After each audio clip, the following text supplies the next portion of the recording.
Good afternoon, dear students. Welcome to Jitendra English classes.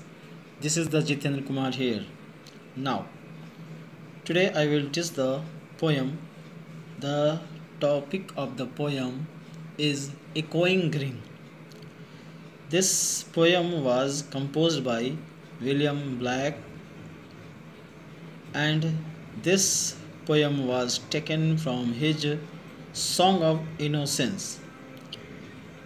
This Song of the Innocence is a beautiful short poem. Blank express the joy and innocence of the children early experience of the life.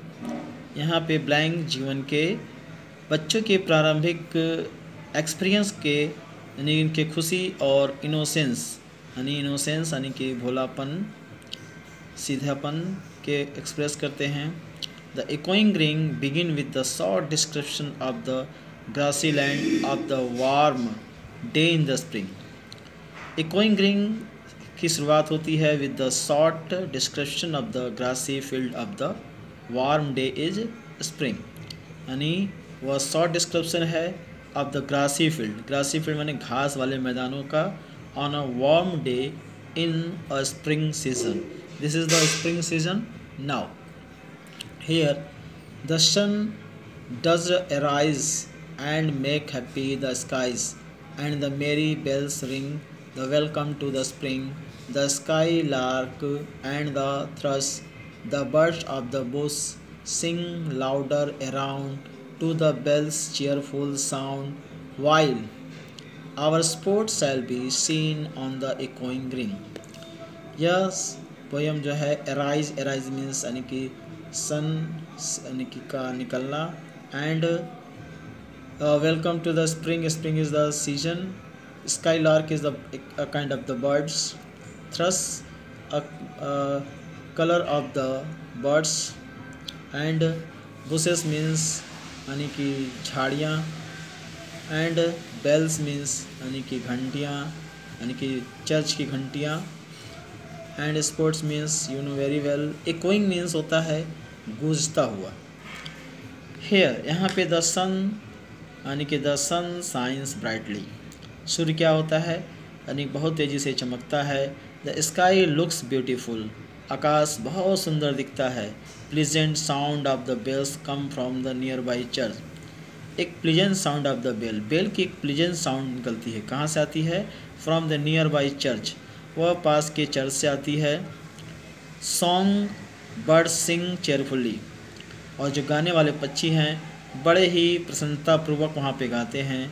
The sound of the bells and song of the birds merge into the beautiful melody worthy of the season of the spring. यहाँ पे the sound of the bell यानी कि जो घंटी की sound है, या the song of the birds या जो पक्षियों की जो सॉन्ग है वो मर्ज हो जाते हैं, एक दूसरे से सम्मिलित हो जाते हैं, मिल जाते हैं. इनटू द ब्यूटीफुल मेलोडी, एक सुंदर से मेलोडी में, एक मधुर संगीत में. वर्दी of the season of the spring, और यह स्प्रिंग का एक बहुत ही अच्छा मौसम है. The old people of the village sit under the tree in the green while.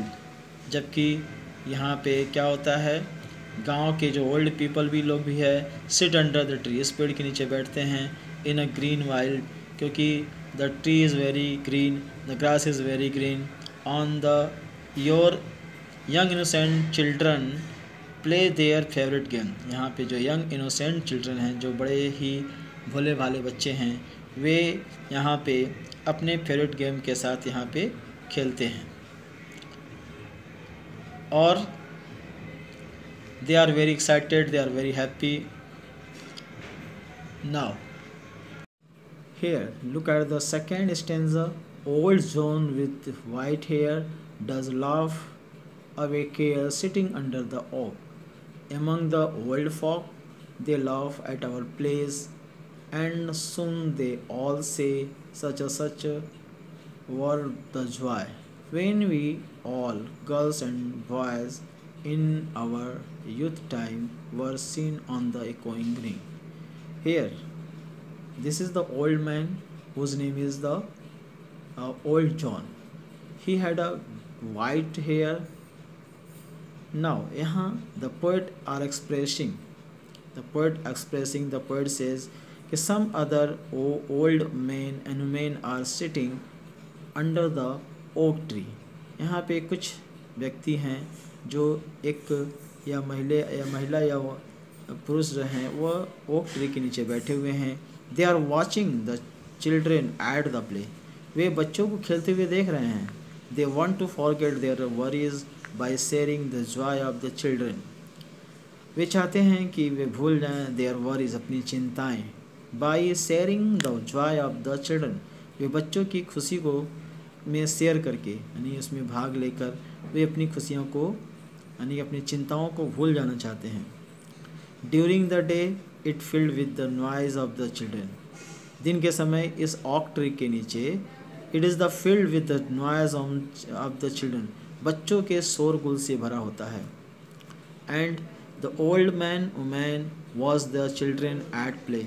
The old man या वुमेन वे बच्चों को खेलते हुए देखते हैं. They want to forget their worries sharing Joy, है ना. In this lines the joy of childhood contrasted with the gloomy old age in the form of the sunset. और चाइल्डहुड के इस लाइन में जो है बच्चे यानी कि ओल्ड एज की खुशी के साथ रहते हैं. And in the form of the sunset when the grassy field become the darkening green.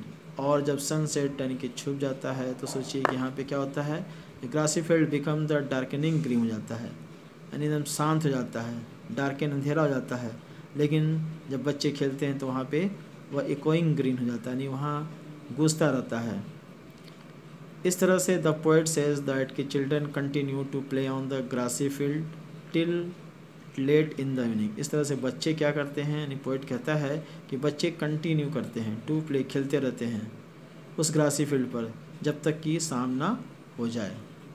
Till the little ones weary no more can be merry the sun does descend and our sports have an end round the lap of their mothers. Many sisters and brothers, like the bird in the nest, are ready for rest, and the sports no more seen on the darkening green. This is the last stanza. In this last stanza, the poet expressed their feeling कि when the sun begin to set and tired the children return to their home. जब सन begin to set जब छुपने की शुरुआत होती है तो tired children return to their home. तो थके हुए बच्चे अपने घर वापस लौट जाते हैं. They have enjoyed their self to their fill by playing different sport and game. और वे इंजॉय कर लिए होते हैं यानी बहुत इंजॉय किया होता है अपने आप में to their fill by playing different sport and game. वो अलग अलग तरह के खेल खेलकर वो अपनी जो है सारी खुशियाँ वहाँ पे शेयर कर लेते हैं यानी कि बांटते हैं और खेल का मज़ा लेते हैं. At home they have rest and sleep in the company of their brother and sister. लेकिन घर पे जब वो जाते हैं तो they have rest and sleep. तब वे क्या करते हैं, वे रेस्ट करते हैं या स्लीप यानी सो जाते हैं in the company of their brother and sister. वे अपने भाई या बहन के संगति में साथ में वे वहाँ पे आराम करते हैं और सोते हैं. They seem to be like a birds. ठीक वे उसी तरह से करते हैं जिस तरह से बच्चे करते हैं. ठीक उसी तरह से पक्षी भी वैसा ही करते हैं. Who have return there nest. पक्षी भी अपने घोंसले में वापस लौट चुके होते हैं. An echoing green looks deserted. फिर वही जो इकोइंग ग्रीन है, वही जो ग्रास है, जो घास है इकोइंग ग्रीन, जो दिन भर लोगों के बच्चों के चहचहाने से बच्चों के खेलने से और पक्षियों के चहचहाने से गूंजता रहता है. अब वह क्या दिखता है, लुक डिजर्टेड एंड ग्लूमी. अब वह बहुत ही वीरान दिखता है. ग्लूमी मीन्स उदास दिखता है. In the darkness of the evening, क्योंकि शाम के अंधेरेपन से, शाम का जो अंधेरापन हो जाता है उससे वह बहुत ही दैनिक अंधेरापन दिखता है, उदास दिखता है. तो I hope you will understood this poem. Thank you. Have a colorful day.